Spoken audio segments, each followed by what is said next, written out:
Hello and welcome back to the channel where we make legal concepts easy to understand. Today we are diving into a topic that's becoming increasingly relevant in modern marriages: post-nuptial agreements. If you are married or even just curious about how these agreements work, stick around. Let's break it down. A post-nuptial agreement, or post-nup, is a legal document that a married couple signs after getting married. It's similar to a prenuptial agreement, but it's done after the wedding. It outlines how assets, debts, and other matters should be handled during the marriage, and often how things will be divided if the couple decides to separate or divorce. Think of it as a financial safety net tailored to your marriage's specific circumstances, which can evolve over time. Now, you might wonder, why would a happily married couple consider drafting such an agreement?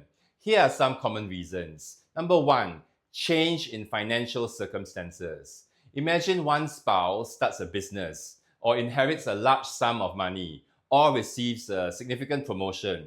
They may want to protect these new assets or clarify how they will be shared in the event of a divorce.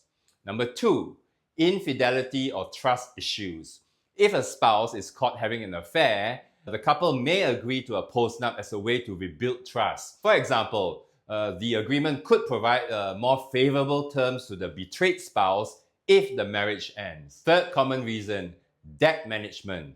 If one spouse accumulates a significant debt, the other might want a post-nup to avoid being held liable for it. I also once had a client who caught her husband using e-cigarettes for the third time and wanted a post-nup to be drafted such that if he got caught vaping again, then they would get a divorce and she would get all the joint assets and a significant portion of his personal assets. In this particular case, my client was using a post-nup as a deterrent for what she believes is a wrong behavior and an unhealthy influence on their children. Let's look at some scenarios where post-nuptial agreements might come into play.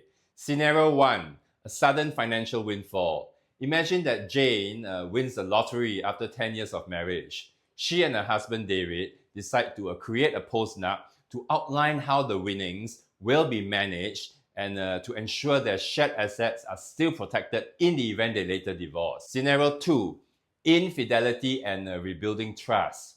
Lisa discovers that her husband Mark was unfaithful and having an affair. They agree to try counseling and stay together. However, Lisa wants a post-nup that gives her more financial security in case of a divorce, such as ownership of the family home. Scenario 3, starting a business. Peter starts a tech company during his marriage to Clara. To protect the business and its assets, they create a post-nup specifying that the company remains Peter's sole property, while Clara's contributions to their shared assets are protected in other ways. Post-nuptial agreements can be a practical and even loving way to address changes in a marriage. But remember, these agreements aren't just about money. They're about clarity and trust. Drafting a post-nup doesn't mean your marriage is in trouble. It means you're taking proactive steps to protect each other and to avoid future conflict. In Singapore, post-nups are legally binding as they fall under Section 1122 of the Women's Charter, which refers to any agreement between the parties with respect to the ownership and division of matrimonial assets made in contemplation of divorce. Post-nups must also be entered into voluntarily with full disclosure of assets and cannot be unconscionable or unfair. Always consult a lawyer to ensure your post-nup is valid and enforceable. That's a wrap up for today's video. Thank you for watching and I'll see you in the next one.